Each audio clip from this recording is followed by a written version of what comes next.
So this lender may not even know that.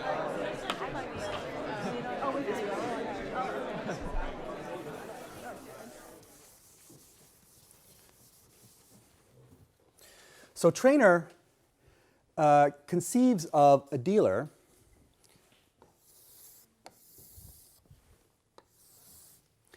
as having an inventory. That's what he's saying when he says dealer's maximum short and dealer's maximum long. This is the inventory on this axis. If you have positive quantities of securities, that's a long position, meaning that if the price goes up, you win. If the price goes down, you lose. If you have negative quantities of the securities, which is to say you have a short position, then you're in the opposite position, that if the price goes down, you win. If the price goes up, you lose. So this is the maximum short position and the maximum long position. And this is 0. It would be very helpful if you'd put there. So if you have 0 inventories, the movement of the price of the security isn't going to affect you at all because you don't own any of it. So it doesn't, you're not exposed. Okay? Where do these positions come from? They might come from your capital, okay? If you're one of those dealers that's funding everything with capital, so you can only, once you hit your limit, you're now completely into securities and you have no more cash, okay? But more generally, it comes from your ability to borrow. This is, you're going to see later on, this is a very leveraged business. So it's your ability to borrow from a bank in order to fund your positions, your inventories. You're borrowing in order to fund these inventories. So that's why I show their funding liquidity. The farther away you get from 0, you're having an inventory, you're borrowing to finance that typically here. So the banker who's lending you money might say, I'm willing to lend you this much, but not more than that. So you might have that. It also might be affected by your own sense of risk, that you don't want to borrow more than that, okay? That you're afraid that if you get too much risk, given your capital, it's too much. So there's a number of things that go into that. We don't have to pay attention to that. The point is that there's some limit. Now, it's not going to be a hard limit, but we're going to make it a hard limit because it's a model. We know how to do that. Okay, in general, it's going to be soft, but it's not going to change anything if we just assume that it's there. And similarly, on the short side, okay, there's going to be some limit. I'm making it symmetric. There's no particular reason that it has to be symmetric. It's just prettier that way. So this is the first element. The first element is these financing limits. Okay. The second element is this outside spread.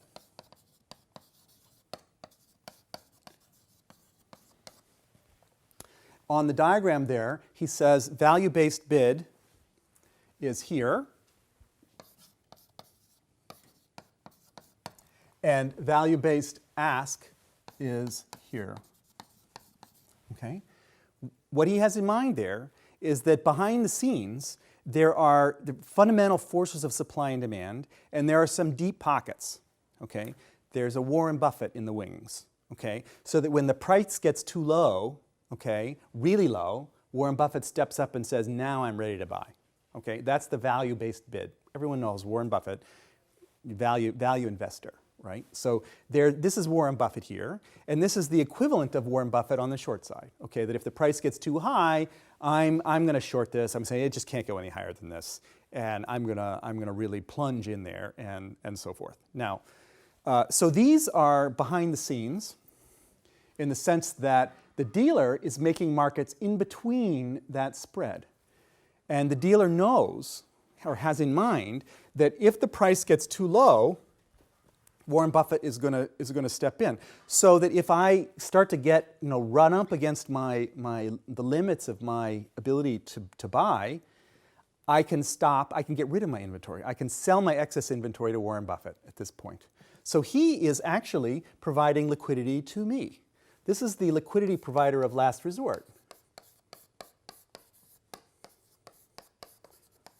for the dealer. If the dealer has to sell, where's he? He's a dealer. He's the one who's making markets. He's selling to the value-based trader here, and similarly on the other side. So the dealer is making markets inside that spread, and his business is being supported by the existence of this outside spread.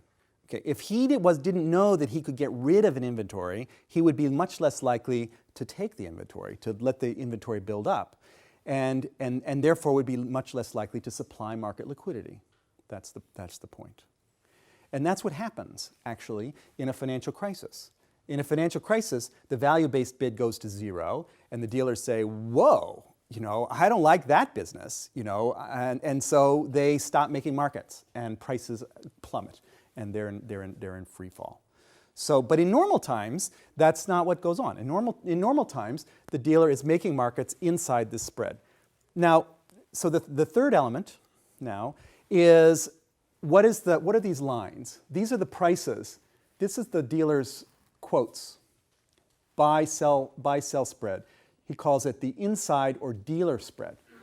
This is what you actually see in the market. If you are going to your broker and you're saying, quote me Apple stock, okay, he's going to quote you two prices, one for buying and one for selling, and that's the inside spread. That's what you're going to see. You're going to see these prices in the market. You're not going to see the outside spread unless you hit it, unless the inventories make you hit it. Okay?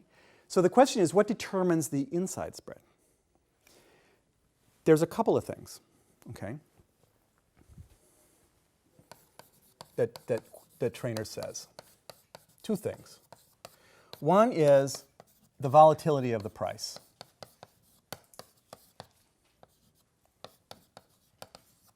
Okay. So different assets, sort of historic volatility we're talking about. If the price fluctuates a lot, okay, it's an asset where the price fluctuates a lot, then holding inventories of that is a risky business. Okay, you could lose money, and it's a risky. There's more risk if the price is fluctuating, and so you want to protect yourself from that risk. And one way you protect yourself from that risk is by having a wider bid-ask spread, saying, I'm willing to buy at this as long as I'm selling at that. So you have a wider bid-ask spread to protect yourself from the risk that's involved. The other one is the other issue causing the width of the spread is adverse selection. What you're worried about as a dealer, you're quoting prices. You're saying to the world, I don't care who you are. If you want to buy, I'm selling to you. If you want to sell, I'm buying to you. And the problem is, the person on the other side of that may know more than you. They may have inside information about whether this stock is any good or not, okay? And you don't. You're a dealer. You're quoting both sides. And so you're worried about that. That if the person on the other side knows more than you, then in general, you are going to be selling at the wrong price and buying at the wrong price. You're going to be buying when in fact the price is just about to fall. There's new information and the price is just about, and you're going to be selling when the price is about to rise, there's new information. So you're worried about the person you're dealing with, and that's why why these things are sloped the way they are. So this is his diagram. So the width here is about the volatility and what you see happening here is that as you build up your inventory, you're only willing to build it up more if you can get it at an even better price. That's the point. Because the higher your inventory, the more you're exposed to price risk, the more you're exposed, somebody has information about that this is really a lousy stock, and I get stuck with a big inventory of it. So I'm really going to make sure, so I worry about that, and as a consequence, I ask for a discount. If I'm going to buy from you, I'll buy, but you better give me a better price, because I'm a little worried. I already have these inventories. I have these inventories, why? Because a lot of other people have been selling this thing to me, and now I begin to worry. They know stuff I don't know, and I don't have to look them in the eyes or be a good poker player or anything. I just watch my inventory. It's like the order flow is worrying to me. There's information in this order flow.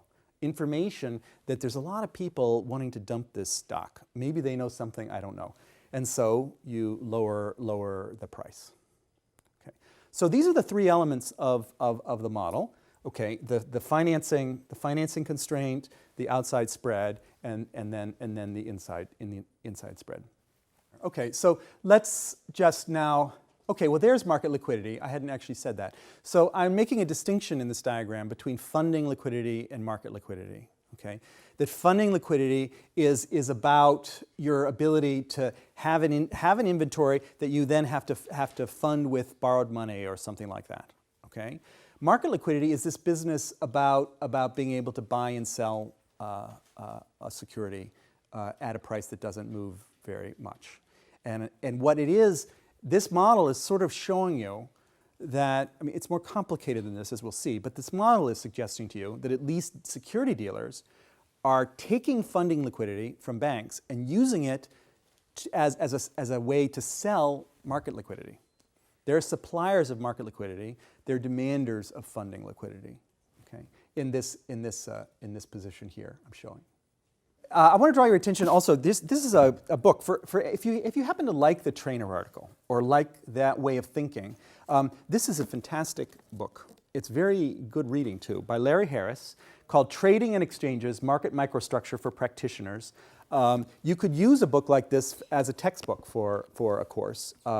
It's mainly about securities markets, not about money markets. But all of the language, all of the concepts that I'm using in this class sort of come from reading books like this. And this is the best of the lot, so I can recommend that to you. And I don't get royalties or anything like that. It's really quite good. He doesn't talk about money markets, but that just leaves an opening for me.